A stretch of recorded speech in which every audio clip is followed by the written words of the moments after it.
Guys, welcome back to our channel. This is Umesh Bhardwaj once again with all of you. दोस्तों English vocabulary 1000 words की series में आज है हमारी 16th class. अगर इससे पहले की 15 क्लासेस आपने अभी तक नहीं देखी हैं तो स्क्रीन पर यहाँ पर एक लिंक फ्लैश कर रहा होगा, इस पर क्लिक कर आप सभी वीडियोस देख सकते हैं। ये प्लेलिस्ट का लिंक है। प्रिपरेशन के लिए बाकी सभी प्लेलिस्ट के लिंक आपको डिस्क्रिप्शन सेक्शन में मिलेंगे, जिसमें मैथमेटिक्स कराया हुआ है कंप्लीट 54 वीडियोज़ में, वो देख लीजिएगा। साथ ही साथ पर्टिकुलर KVS के लिए EVS, computer science, general science जिसमें फिजिक्स, केमिस्ट्री, बायोलॉजी, साथ ही साथ जियोग्राफी की कुछ वीडियोज़ बहुत अच्छे से एक्सप्लेन वे में की हुई हैं। सो विजिट ज़रूर कीजिएगा, आपके लिए बहुत हेल्पफुल रहेंगे। स्टार्ट कर लेते हैं आज की क्लास। सबसे पहला वर्ड है हमारे पास इम्योर। इम्योर का हिंदी में मतलब होता है कैद करना, और ये वर्ड पर्टिकुलरली वर्ब के रूप में यूज़ किया जाता है सेंटेंस में। अब कैद करना अलग अलग तरीके से होता है। पहले ये सिनोनिम देख लीजिए, इनकार्सिरेट या फिर इम्प्रिजनमेंट। ओके, जेल में डाल देना। मतलब एक वर्ड यूज़ किया जाता है कन्फाइन, इसका मतलब भी कैद करना होता है। इंटर्न का मतलब भी कैद करना होता है। डिटेन करना भी एक तरीके से कैद करना ही बोला जाता है, या फिर ट्रैप कर लेना। जो ट्रैप वर्ड है ये नेगेटिव सेंस में यूज़ किया जाता है, एक तरीके से जैसे हाईजैक कर लेना। हाईजैक में क्या होता है कि जो आतंकवादी लोग होते हैं वो पर्टिकुलर हाईजैक कर लेते हैं, ट्रैप कर लेते हैं कुछ भी, ओके, और अपने तरीके से चीज़ें चलाने की कोशिश करते हैं, अपने हिसाब से लेकर जाने की कोशिश करते हैं। इम्प्रिजनमेंट का चीज़ें आप कह सकते हो कि भाई पुलिस अगर कैदी को पकड़ लेती है तो भी इम्प्रिजनमेंट ही बोला जाता है, इम्योर बोला जाता है। ठीक है, सो सेंस कहाँ पर कैसे यूज़ की जाती है आपको सीखकर चलना पड़ेगा। एंटोनिम की बात की जाए, रिलीज़ कर देना मतलब कैद से छोड़ देना, रिहा कर देना या फिर फ्री कर देना। इस वर्ड को पर्टिकुलर याद कैसे कर सकते हो? इम्योर को प्रोनाउंस कीजिए ये मोर, कि भाई आपने कुछ पेड़ पौधे उगाए हुए थे, मोर बहुत परेशान कर रहे थे, खा जाते थे पेड़ पौधों को, तो आपने क्या कर लिया, मोर को कैद कर लिया। बस ऐसे रिलेट कीजिए उन चीज़ों को, या फिर किसी भी तरीके से आप रिलेट कर पाएँ उस तरीके से याद कर सकते हैं। नेक्स्ट वर्ड की तरफ मूव करते हैं, एसोल। एसोल का मतलब एसोल ही से बोला जाता है। एसोल का जो मतलब होता है हिंदी में एक तरीके से दोष मुक्त कर देना। ठीक है, वर्ब के रूप में ये वर्ड यूज़ किया जाता है, और एक तरीके से एक्सोनरेट या फिर एब्सोल सिनोनिम लिखे हुए हैं। अदर जो सिनोनिम्स होंगे कह सकते हो बहुत सिंपल लैंग्वेज में, डिस्चार्ज कर देना। ऊपर क्या पढ़ा था हमने, एम्योर, कैद करना। ओके, और इसका क्या मतलब हुआ, एसोइल मतलब कैद से छोड़ देना, दोष मुक्त कर देना। तो एक तरीके से ये एम्योर का क्या हो गया, एंटोनिम हो गया। सो रिलीज और फ्री के साथ में आप ये एंटोनिम यूज़ कर सकते हो, एक्सोनरेट यूज़ कर सकते हो, एब्सोल भी यूज़ कर सकते हो ऊपर पड़े हुए वर्ड के एंटोनिम के तौर पर। ठीक है, एंटोनिम यहाँ पर देखें, स्यू या फिर प्लेड करना। और अब ये जो एंटोनिम है आप ये मानकर चलिए, जो एम्योर हुआ या फिर इनकार्सिरेट हुआ, इम्प्रिजनमेंट हुआ, वो यहाँ पर एंटोनिम में रखे जा सकते हैं। ठीक है, ऐसे रिलेट कर करके पढ़िए, आपके लिए बहुत हेल्पफुल होगा। और वर्ड यूज़ कर सकते हो vindicate, VINDICET, vindicate, acquit, ACQUIT, acquit. Okay, अब इस पर्टिकुलर वर्ड को यूज़ कैसे करोगे, ऐसा ऑयल करके आप प्रोनाउंस कीजिए इसको, ऐसा ऑयल। ठीक है, एस ऑयल, ऐसा ऑयल, या कुछ और भी अच्छे अच्छे वर्ड यूज़ कर सकते हो। ठीक है, ओके, नेक्स्ट वर्ड की तरफ मूव कर लेते हैं। ये वर्ड प्रोनाउंस किया जाता है एप्जिट के नाम से। एप्जिट, अपोजिट हम जैसे बोलते हैं ना, ऑपोजिट, सो एप्जिट। सिनोनिम के तौर पर यूज़ किया जाए, सूटेबल या फिर कुछ अप्रोप्रिएट होना, उचित होना, किसी पर्टिकुलर सेंस में उपयुक्त होना। ये वर्ड एडजेक्टिव के रूप में सेंटेंस में यूज़ किया जाता है। आप कह सकते हो कि एक पर्टिकुलर वर्ड कुछ बोलते हुए एकदम फिट बैठ रहा है, यानी कि फिटिंग। एप्ट बोला जा सकता है, एप्ट। या फिर कुछ भी चीज़ आप बोल रहे हो, रिलेट कर रहे हो, रिलेवेंट है वो बात, सो रिलेवेंट भी इसका सिनोनिम हो जाएगा। या फिर पर्टिनियंट भी बोल सकते हो, PERTINENT, पर्टिनियंट। ठीक है, सो ऐसे यूज़ कर सकते हो। एक अगर सेंटेंस के तौर पर कैसे यूज़ कर सकते हो, आप बोल सकते हो एन अपोजिट कोटेशन, कि कुछ ऐसी कोटेशन जो पर्टिकुलर बात पर एकदम फिट बैठ रही हो। ठीक है, उस तरीके से यूज़ कर सकते हो। ओपोजिट करके इसको याद कर लेना। ठीक है, कि भाई कुछ नेगेटिव बात बोली और वो एकदम उचित बोली गई। ठीक है, और एंटोनिम के तौर पर तो देख सकते हो आप, इनअप्रोप्रिएट या फिर इररिलेवेंट, जो कि तर्क संगत बात ना हो। नेक्स्ट वर्ड है हमारे पास हैमस्ट्रिंग। हैमस्ट्रिंग का जो हिंदी में मतलब होता है एक तरीके से रोकना, अवरोध पैदा कर देना, प्रिवेंट करना, किसी चीज़ से बचाव करना। मतलब हर्डल, हर्डल रेस आपने सुना होगा, जिसमें लकड़ी के कुछ फट्टे लगे होते हैं, उनके ऊपर से जंप करके रेस हमें करनी होती है। ये वर्ड नाउन या फिर वर्ब के रूप में यूज़ किया जाता है। ओके, या फिर आप एक वर्ड यूज़ कर सकते हो क्रिपल, CRIPPLE, क्रिपल, या फिर हॉक, HOCK, हॉक। ये वर्ड भी यूज़ किया जाता है इसके सिनोनिम के तौर पर। क्रिपल का मोस्टली मतलब होता है कि जो कुछ ऐसी जंजीर, बेल जो आपके रुकावट बन जाए किसी चीज़ में। ठीक है, क्रीपर भी बोला जाता है, क्रिपल भी बोला जाता है। ओके, एंटोनिम के तौर पर प्रोमोट या फिर एसाइट। प्रोमोट करना मतलब किसी चीज़ को बढ़ावा देना, एसाइट, एसेट करना मतलब किसी चीज़ को और तरक्की के रूप में यूज़ करना। ठीक है, इस वर्ड को यूज़ कैसे करोगे, मतलब याद कैसे करोगे, एक तरीके से हैमस्ट्रिंग को हम स्ट्रिंग करके यूज़ कर लो, हम स्ट्रिंग। कि भाई हम स्ट्रिंग ऑपरेशन करके नेताओं के काम में अवरोध पैदा कर रहे हैं कि भाई वो करप्शन ना करें, क्योंकि नेताओं का काम क्या रहता है, करप्शन करना। सो उनके काम में आप अवरोध पैदा करोगे कैसे, हम स्ट्रिंग कर कर, ठीक है, ऐसे कर सकते हो। और इसका मतलब भी होता है हर्डल करना, यानी रुकावट करना। ओके, नेक्स्ट वर्ड है हमारे पास हेक्टिक। हेक्टिक तो आपने बहुत यूज़ भी किया होगा, एडजेक्टिव के रूप में ये वर्ड यूज़ किया जाता है। एक तरीके से बहुत ही रेस्टलेस, एक व्यस्तपूर्ण शेड्यूल होना, कि आपको रेस्ट ही ना मिले काम से, बहुत बिजी शेड्यूल हो जाना। ओके, फ्रेंटिक बोल सकते हो, FRANTIC, frantic. Manic, MANIC, manic. A hectic business schedule एक तरीके से, ठीक है। याद कैसे करोगे इस वर्ड को, हेक्टिक, हेक्टर से याद कर लो। आपने देखा होगा ना हेक्टर एक्चुअली एक कंपनी है जो कि ट्रैक्टर वगैरह बनाती है, और ट्रैक्टर का काम क्या होता है, खेतों की जुताई करना, ठीक है। सो जो हेक्टर हैं सदैव खेतों में व्यस्त रहते हैं, हेक्टिक, हेक्टर, ऐसे करके। एंटानिम के तौर पर क्विट या फिर पीसफुल, आप एकदम रेस्ट में हो, पीसफुल हो, काम हो। नेक्स्ट वर्ड की तरफ मूव करते हैं, स्नब। स्नब का जो हिंदी में मतलब होता है एक तरीके से अपमानित कर देना, किसी का इंसल्ट कर देना, अफ्रंट करना, बिलिटल। बिलिटल का मैंने यहाँ मतलब बताया था आपको कि किसी की कोई पॉपुलर है, आपने उसके खिलाफ कुछ गलत कमेंट कर दिया और उसकी जो फेमस पर्सनैलिटी थी उसमें कुछ गिरावट हो गई, एक तरीके से ऐसे इंसल्ट कर देना, एक मान सकते हो आप, इंसल्ट करना या ह्यूमिलिएट करना, HUMILIATE, ह्यूमिलिएट करना कह सकते हो। एंटोनिम के तौर पर रिगार्ड करना किसी का, या फिर प्रेज करना, अपलोड करना किसी को। ओके, एक एडजेक्टिव के रूप में आप यूज़ करोगे स्नब नोज़। एक स्नब नोज़ का क्या मतलब होता है ये भी सुन लो, SNUB, स्नब, NOSE, नोज़। आपने देखा होगा कुछ करेक्टर्स ऐसे होते हैं, या फिर वो कार्टून में बना दिए जाते हैं, कि जो उनका नोज़ का टिप होता है ना, नोज़ मतलब नाक, ठीक है, टिप होता है, वो एकदम या तो ऊपर की तरफ बैंड होता है या फिर नीचे की तरफ बैंड हो जाता है, उसको बोलते हैं स्नब नोज़, ठीक है। टिप पर से बैंड किया हुआ नोज़, स्नब नोज़।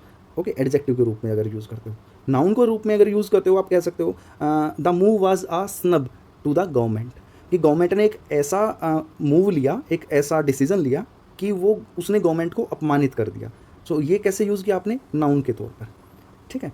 सो आप ऐसे कह सकते हो, या फिर वर्ब के रूप में भी यूज़ कर सकते हो इस वर्ड को, ही स्नब्ड फैकल्टी मेंबर, एक ऐसा फैकल्टी मेंबर जिसने सभी को अपमानित कर दिया, या मतलब उसकी वजह से सबको अपमानित होना पड़ा, ठीक है, ऐसे यूज़ कर सकते हो। नेक्स्ट, ओके, इस वर्ड को याद कैसे करोगे, स्नब को, देख लो यार, किसी भी तरीके से, बहुत छोटा सा वर्ड है, कई तरीके से मैंने बता दिया, आप रिलेट कर लेना जैसे भी चाहो। नेक्स्ट वर्ड यूज़ कर लेते हैं टॉर्मेंट। टॉर्मेंट का जो हिंदी में मतलब होता है, कह सकते हो एक तरीके से मानसिक वेदना होना, यातना देना, पेन होना। ओके, सिनोनिम देख सकते हो ना, एंग्विश करना, अनोय करना, इरिटेशन होना किसी चीज़ की, या किसी चीज़ से दुख हो जाना, MISERY, सैडनेस, एक मतलब गुस्सा और सैडनेस वाली जो फीलिंग होती है, पेन होता है, उसे बोलते हैं एक्चुअल में टॉर्मेंट। या फिर डिस्ट्रेस, DISTRESS, डिस्ट्रेस कह सकते हो। टॉर्चर करना, ठीक है, कि भाई किसी को टॉर्चर किया जा रहा है और उसको पेन भी हो रहा है, उसे दुख भी हो रहा है उन चीज़ों का, ठीक है। अनॉयमेंट एक तरीके से कह सकते हो। नाउन एंड वर्ब के रूप में ये पर्टिकुलर वर्ड यूज़ किया जाता है। एंटोनिम के तौर पर ब्लेस करना किसी को, या डिलाइट करना, खुश कर देना। याद कैसे करोगे इस वर्ड को, टॉर्मेंट, तार करके, तार में आंटी या आंट करके यूज़ कर सकते हो, या कोई अपनी टोर में रहता है, अपनी टोर मतलब अपने ही एटीट्यूड में रहता है, सो वो लोगों को परेशान करता रहता है, हमेशा मानसिक वेदना देता रहता है, ऐसे करके यूज़ कर लो, बहुत अच्छा रहेगा, ठीक है ना। चलिए नेक्स्ट वर्ड की तरफ मूव करते हैं। ओके, नेक्स्ट वर्ड है हमारे पास होमेज। होमेज का जो हिंदी में मतलब होता है किसी को श्रद्धांजलि देना या उसका सम्मान करना एक तरीके से, ठीक है। सिनोनिम के तौर पर रिस्पेक्ट कह सकते हो, रेवरेंस कह सकते हो। ये वर्ड नाउन के रूप में यूज़ किया जाता है। इसके बाकी सिनोनिम्स के तौर पर किसी को देखो, रिस्पेक्ट दे रहे हो मतलब एडमायर कर रहे हो, ठीक है, एडमायरेशन कह सकते हो। एस्टीम कह सकते हो, ESTEEM, एस्टीम।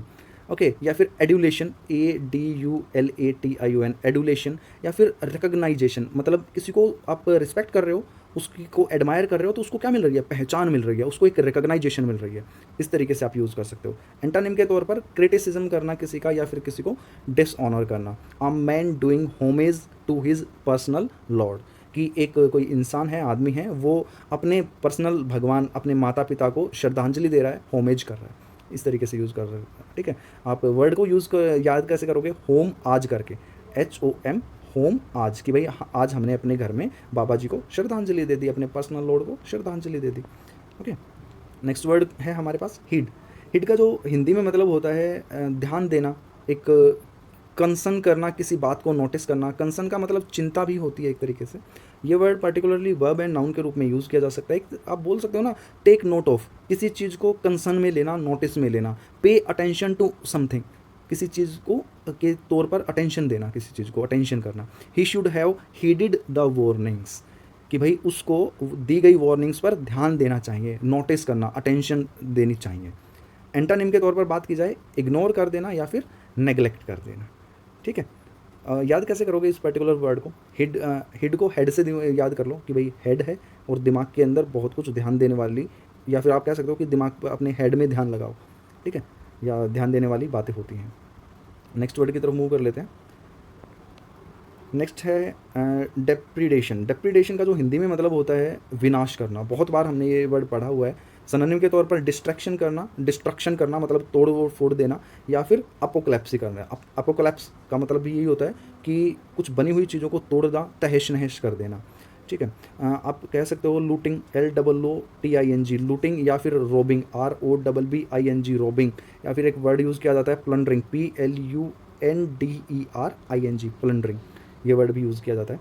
ठीक है, और एक तरीके से देखो protecting grain from the depredation of rats, कि भाई गेहूं को बचाओ, किससे? चूहों के डिस्ट्रक्शन से, डिपार्डेशन से, अपोक्लेप्सिस से, कि वो उनको ख़राब ना कर दें, उनको तहस नहस ना कर दें। ठीक है, याद कैसे करोगे पर्टिकुलर वर्ड को? डिपार्डेशन को, डिपार्डेशन में कहीं ना कहीं डिपार्टमेंट की या फिर रेडिएशन की साउंड आ रही है, रेडिएशन की या फिर डिपार्टमेंट की कुछ साउंड आ रही है, उससे आप कर लो कि डिपार्टमेंट में रेडिएशन फैल गया, इसलिए वहाँ सबका विनाश हो गया, समथिंग समथिंग। ठीक है, देख लो। एंटोनिम के तौर पर कंस्ट्रक्शन या फिर मैन्युफैक्चरिंग। नेक्स्ट वर्ड है हमारे पास पल्पेबल। पल्पेबल का हिंदी में मतलब होता है स्पष्ट करना, या फिर किसी चीज़ को बहुत आसानी से महसूस किया जा सके। ये वर्ड एडजेक्टिव के रूप में यूज़ किया जाता है सेंटेंस में। ओके, बहुत क्लियर होना चीज़ों का, टेंजिबल होना, यानी कि जिसे हम छू सकें। विजिबल आप कह सकते हो एक तरीके से, कि भाई चीज़ें विजिबल हैं, नोटिसेबल हैं, जिनको आप महसूस कर सकते हो, छू सकते हो। आप पल्पेबल सेंस ऑफ लॉस कह सकते हो, या फिर डिटेक्टेबल कह सकते हो, जिसे आप डिटेक्ट कर सकते हो। ठीक है, एंटोनिम के तौर पर एम्बिग्यूअस, मतलब जो बिल्कुल भी क्लियर ना हो। ड्यूबियस का मतलब भी यही होता है जो संशय में हो, चीज़ें क्लियर नहीं है, धुंधली हैं। ओके, याद कैसे करोगे? पल पल करके याद कर सकते हो, पल पल एबल या फिर पल्पेबल, कि भाई पल पल दिल के पास तुम रहती हो और हम आपको आसानी से महसूस कर सकते हैं, या फिर आप एकदम स्पष्ट हो, क्लियर हो, और ना होते हुए भी पल पल दिल के पास तुम रहती हो, ऐसे करके याद कर सकते हो। कैसे भी तरीके से यार चीज़ों को इंटरटेनमेंट में लेकर चलिए, थोड़ा सा इजी रहेगा मोड में याद करना, अच्छा भी लगेगा। स्पूरियस, स्पूरियस का हिंदी में मतलब होता है नकली, बनावटी।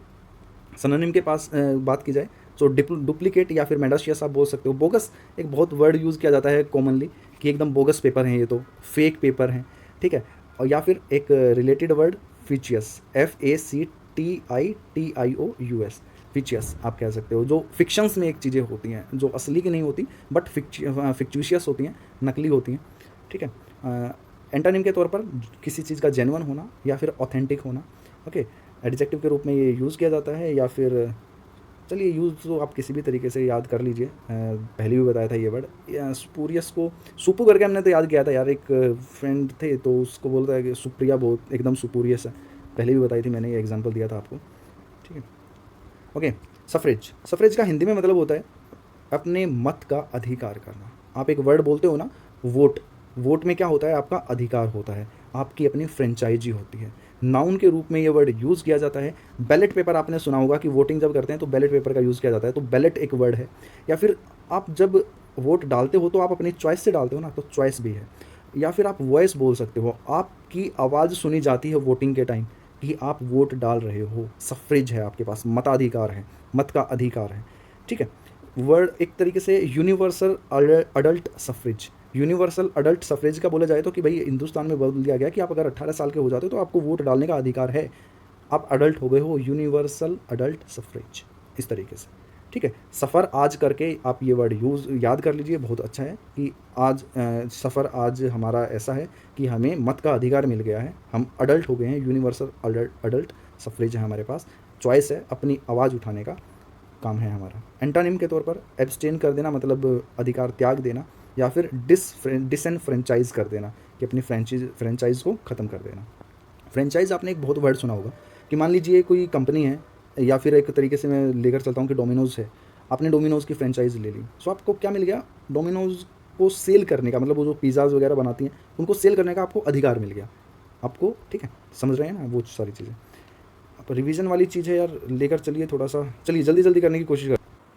ओके, फर्स्ट वर्ड हमारा हमने पढ़ा था एम्योर। एम्योर का मतलब हमने देखा कि भाई कैद करना, कन्फाइन करना, इंटर्न करना, डिटेन करना, इम्प्रिजन करना, ट्रैप करना एक तरीके से, ठीक है। एक इसको ना ऐसे भी याद कर सकते हो, आई एम मर, कि भाई मैं मर गया, मुझे कैद कर लिया गया, इस तरीके से, ठीक है। एसॉइल का मतलब बताया गया कि भाई दोष मुक्त कर देना, एक तरीके से एक्विट कर देना, क्लियर कर देना, डिस्चार्ज कर देना, ऐसा ऑयल करके या फिर ऐसी सोइल करके हमने इस वर्ड को यूज़ किया।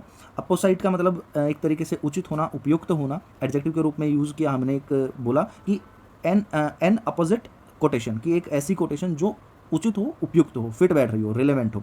हेमस्ट्रिंग का मतलब हमने पढ़ा कि हर्डल होना, एक तरीके से रोकना, अवरोध पैदा करना, ठीक है। क्रिपल करना, होक करना, ओके। ये मतलब हम स्ट्रिंग, एक तरीके से हमने बोला ना कि जो हम स्ट्रिंग ऑपरेशन करके नेताओं को अवरोध पैदा करेंगे, किसका क्या करने में, करप्शन करने में। हेक्टिक का मतलब एकदम व्यस्ततापूर्ण जो बात थी। स्नब का मतलब अपमानित करना, बहुत बार तरीके से बताइए, इंसल्ट करना, ह्यूमिलिएट करना, वर्ब, नाउन, एडजेक्टिव तीनों का यूज़ भी बताया। टॉर्मेंट का मतलब मानसिक वेदना होना, ठीक है। अपने टोर में क्या करते हैं लोग, दूसरों को मानसिक वेदना या यातना देते हैं, पेन होता है उनको, ठीक है। होमेज करना मतलब श्रद्धांजलि देना एक तरीके से, या फिर आप कह सकते हो सम्मान देना, ठीक है। होमेज का मतलब होम में आज हमने क्या किया, गुरुदेव को या बाबा जी को श्रद्धांजलि दी। हिड का मतलब कि हेड में क्या करो, ध्यान लगाओ, ठीक है। डेप्रिडेशन का मतलब एक तरीके से प्लंडर करना, लूटिंग करना, रोबिंग, डिस्ट्रक्शन। अपोकलेप्सी बहुत अच्छा वर्ड है, इसका याद करना। पल पल दिल के पास तुम रहती हो, हम तुम्हें महसूस कर सकते हैं, स्पष्ट, एक तरीके से क्लियर, टेंजिबल। स्पूरियस मतलब जो सुपू है एकदम सुपूरियस है, नकली है, बनावटी है, बोगस है, फेक है, ठीक है। सफरेज का बोले तो मत का अधिकार, यूनिवर्सल अडल्ट सफरेज, ओके। सो आप इस तरीके से इनको यूज़ कीजिए। बाकी कमेंट सेक्शन में कमेंट करके बताइएगा ठीक लग रहा है, नहीं लग रहा है, थोड़ा सा आजकल ऐसा ही चल रहा है। बाकी मिलता हूँ नेक्स्ट वीडियो में, तब तक के लिए ख्याल रखिएगा, खुश रहिएगा, बाय बाय, टेक केयर।